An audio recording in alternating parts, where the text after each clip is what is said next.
Hello friends, welcome back once again. Friends, आज की class में हम लोग जानेंगे प्रोटीन के बारे में।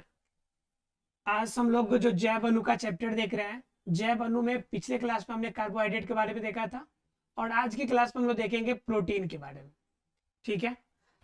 प्रोटीन की बात अगर कीजिएगा तो सबसे पहले इसका नामकरण और स्टार्टअप जो हुआ था वो हुआ था 1840 में। कब हुआ था? 1840 में। प्रोटीन, किसी को डाउट नहीं है इसमें कि प्रोटीन कितना ज्यादा उपयोगी आपके शरीर के लिए, हमारे शरीर के लिए या हर किसी के लिए जरूरी हो जाता है। होने के पीछे रीजन भी होता है क्योंकि प्रोटीन आपके शरीर की बहुत सारी मूलभूत क्रियाओं को करने के लिए सक्षम होता है। इनके बिना आपका शरीर जो होता है बैलेंस हो ही नहीं सकता। तो इस कंडीशन में आपका इसके बारे में जानकारी प्राप्त करना प्रोटीन के बारे में जरूरी है। हम स्टेप बाय स्टेप बताएंगे आपको कि प्रोटीन के क्या फायदे हैं, प्रोटीन बनता कैसे है, इसका संश्लेषण कैसे होता है, प्रोटीन कितने प्रकार के होते हैं, कितने प्रकार के प्रोटीन हमारे बॉडी के अंदर है। ठीक है, सभी बातों को जानेंगे। पहले थोड़ा सा इनके हिस्ट्री की चर्चा कर लेते हैं कि प्रोटीन का नामकरण कहां से हुआ, किसने किया। तो प्रोटीन की बात करें तो 1840 में इनका नामकरण हुआ। और किसने किया? तो मुल्डर ने किया। किसने किया? मुल्डर ने सबसे पहली बार प्रोटीन का नामकरण किया। ठीक है। अगर प्रोटीन के स्रोत का बात कीजिए कि प्रोटीन आपको मिलता कहां से है, तो आप कहिएगा सोयाबीन से मिल जाएगा। आपको सोयाबीन से मिल जाएगा। आप कहिएगा अंडा खा लीजिए तो भी मिल जाएगा आपको। आप कहिए कि मीट अगर खा लीजिए तो भी मिल जाएगा। आप कह सकते हैं कि आप दाल खा लीजिए तो भी मिल जाएगा। अर्थात प्रोटीन के ये सभी प्रोटीन के अच्छे स्रोत हैं जहां से प्रोटीन आपको ज्यादा मात्रा में प्राप्त होती है। अब बात आती है कि प्रोटीन इन जगहों से अगर मिल भी जाएगी तो प्रोटीन हम लेंगे क्यों? और प्रोटीन अगर हमारे पास है तो प्रोटीन हमारे बॉडी के अंदर कितनी ऊर्जा देती है? ठीक है। तो प्रोटीन की अगर बात कीजिएगा तो 1 ग्राम अगर प्रोटीन आप लेते हैं तो आपके बॉडी के अंदर लगभग 4.1 कैलोरी ऊर्जा मिलेगी आपको। कितनी ऊर्जा मिलेगी? 1 ग्राम में 4.1 कैलोरी ऊर्जा आपको प्राप्त होगी। मतलब आपके बॉडी के अंदर ऊर्जा कह लीजिए, उष्मा कह लीजिए, ये आपके शरीर में प्राप्त होने वाली है। किससे? तो आपका 1 ग्राम प्रोटीन से। तो ये काफी ज्यादा फायदेमंद है, काफी ज्यादा मात्रा में मिली आपको एनर्जी। बात यह आती है कि अगर प्रोटीन हमारे शरीर के अंदर हो तो क्या फायदे, अगर ना हो तो क्या फायदे।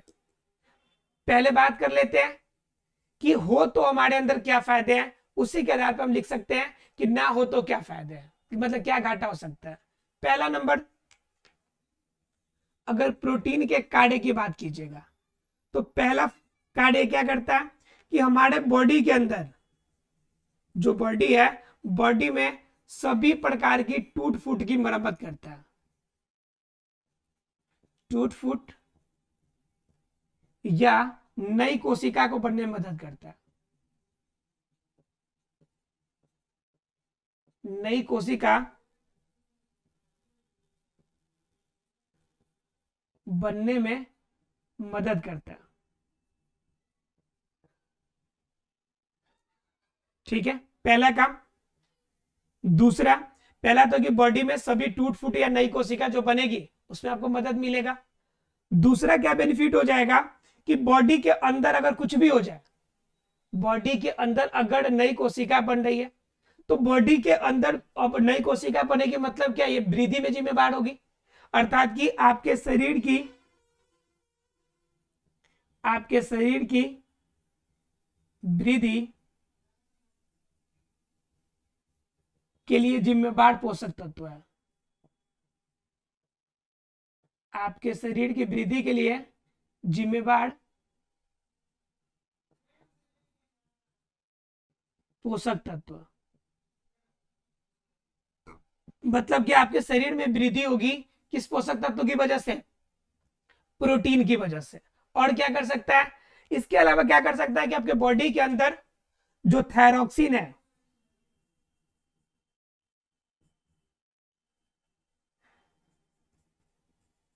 थायरॉक्सिन और आपका एड्रीनल ग्रंथि है,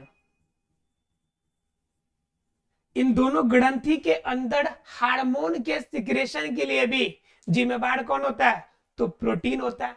सिर्फ इतना ही नहीं, बॉडी के अंदर अगर ऊष्मा चाहिए, अगर ऊर्जा चाहिए, ऊष्मा चाहिए, अगर ऊर्जा चाहिए, तो इन ऊर्जा और ऊष्मा के लिए भी कौन जिम्मेवार है आपका? तो वो जिम्मेवार है आपका प्रोटीन। कौन जिम्मेवार है आपका? प्रोटीन। बात समझ में आ रही है?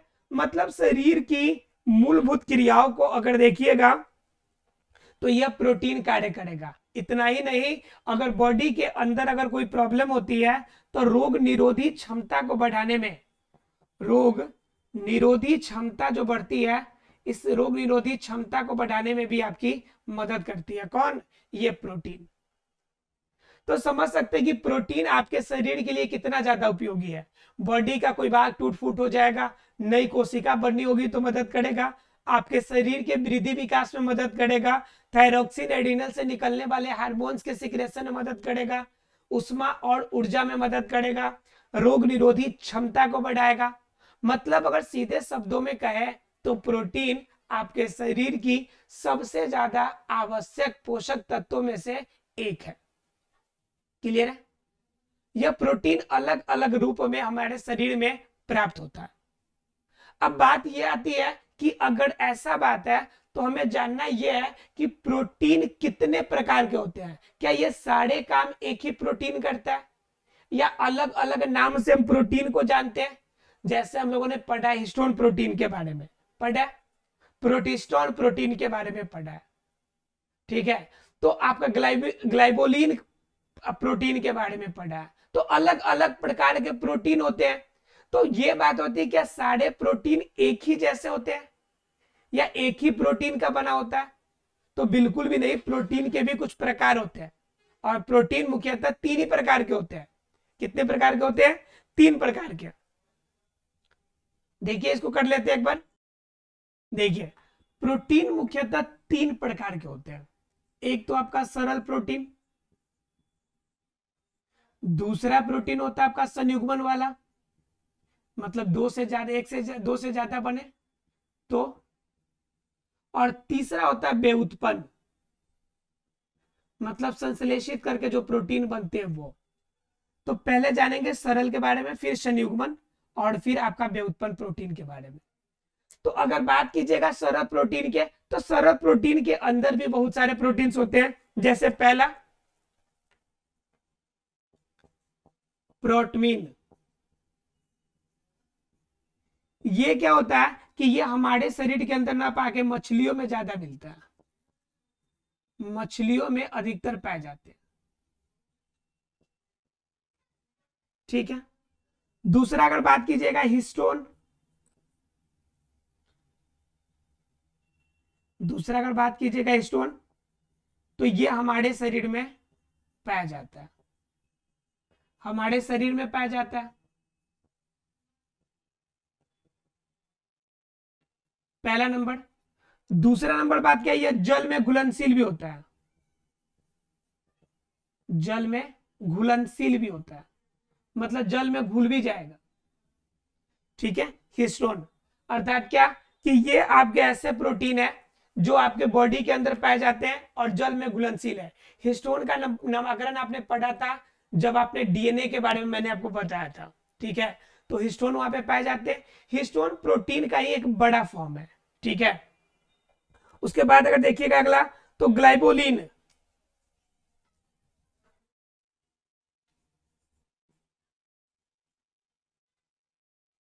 ग्लाइबोलिन,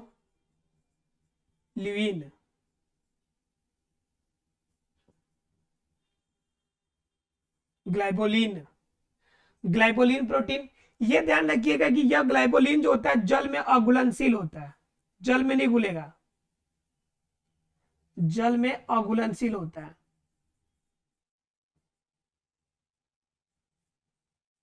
ठीक है, जल में अघुलनशील होता है। और इसके बाद ध्यान रखिएगा कि ये जो मिलेगा यह हमारे शरीर में अर्थात कि जीभ में पाया जाता था, लेकिन इसके अंदर क्वालिटी क्या होगी कि यह दोनों में पाया जाएगा, जीभ के अंदर भी और पेड़ पौधों में भी,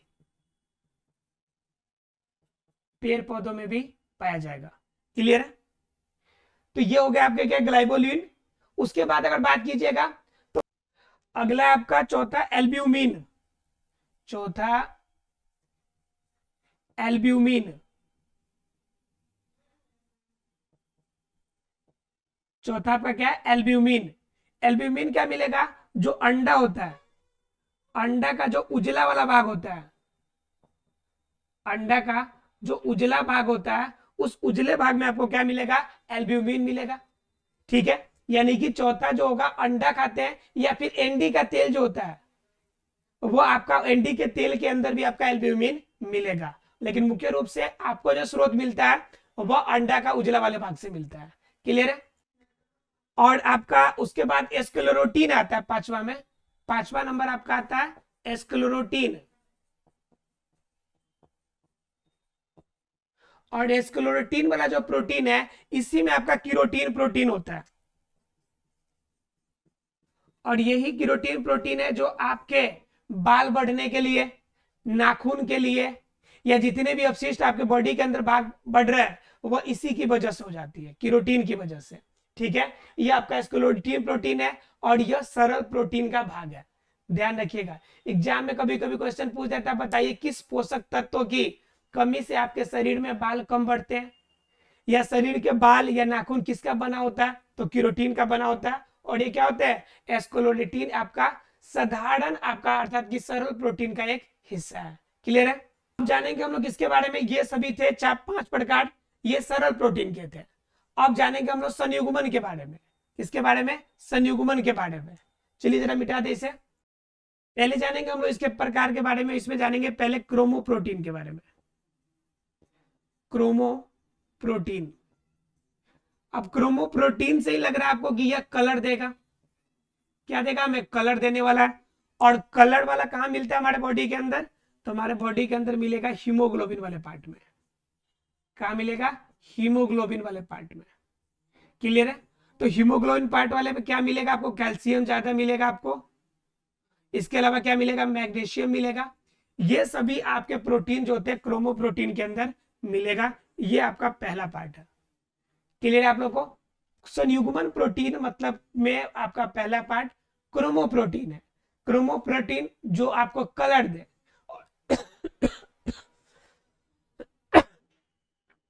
तो ये क्या होगा, हीमोग्लोबिन होगा, आपके बॉडी का कलर देता है, यानी बॉडी का जो आपका ब्लड है उसका कलर देता है। या फिर आप कह सकते हैं कि रेटिना जो है, रेटिना पे फोटो तो आपका कलरफुल ही बनता है, आपका कलरफुल फोटो बनता है।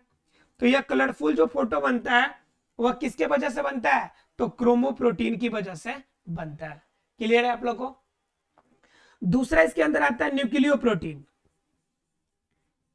दूसरा क्या आता है, न्यूक्लियो प्रोटीन।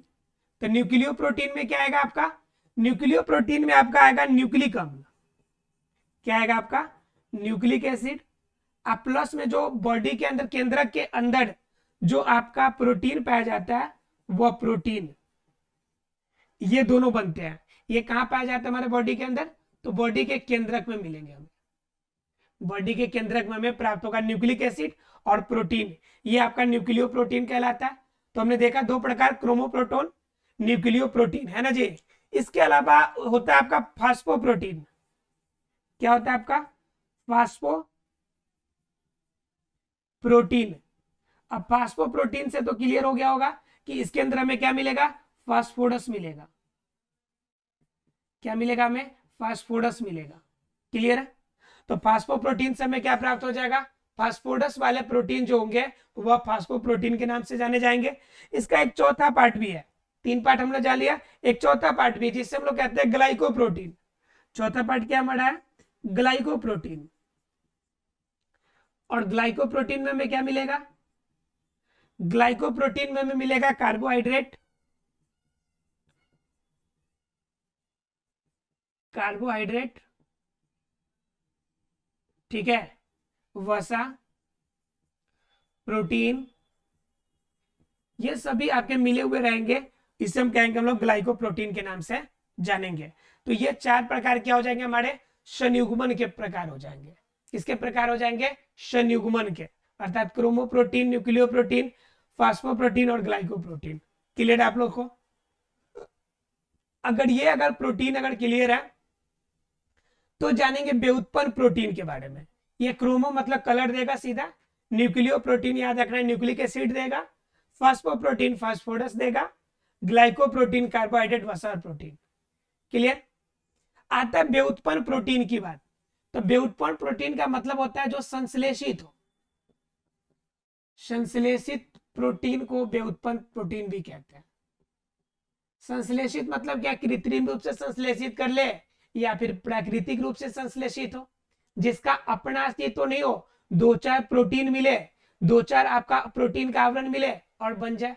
जैसे पहले प्रोटीन की संरचना देख लेते हैं, आसानी से क्लियर हो जाएगा। ये क्लियर है आप लोग को। देखिए अब बात कर लेते हैं प्रोटीन के स्ट्रक्चर की। तो प्रोटीन का स्ट्रक्चर ध्यान रखिएगा कि क्या करता है कि एमिनो अम्ल जब पेप्टाइड बॉन्ड से जुड़ता है तब बनाता है प्रोटीन। पेप्टाइड बॉन्ड से जुड़कर प्रोटीन बनाता है, जुड़कर प्रोटीन बनाता है। क्लियर है आपको। क्या करता है कि एमिनो अम्ल जब भी प्रोटीन से आपका पेप्टाइड बॉन्ड से जुड़ेगा ना तो जुड़कर बना देगा प्रोटीन। क्लियर है। तो पहली बात है ये, ठीक है। अब बात करते हैं हम लोग कि एमिनो अम्ल जब पेप्टाइड बॉन्ड से जुड़कर अगर प्रोटीन अगर हमें बनाकर दे देगा, प्रोटीन अगर हमें प्राप्त हो रही है तो कैसे होगी इनका स्ट्रक्चर जरा देख ले।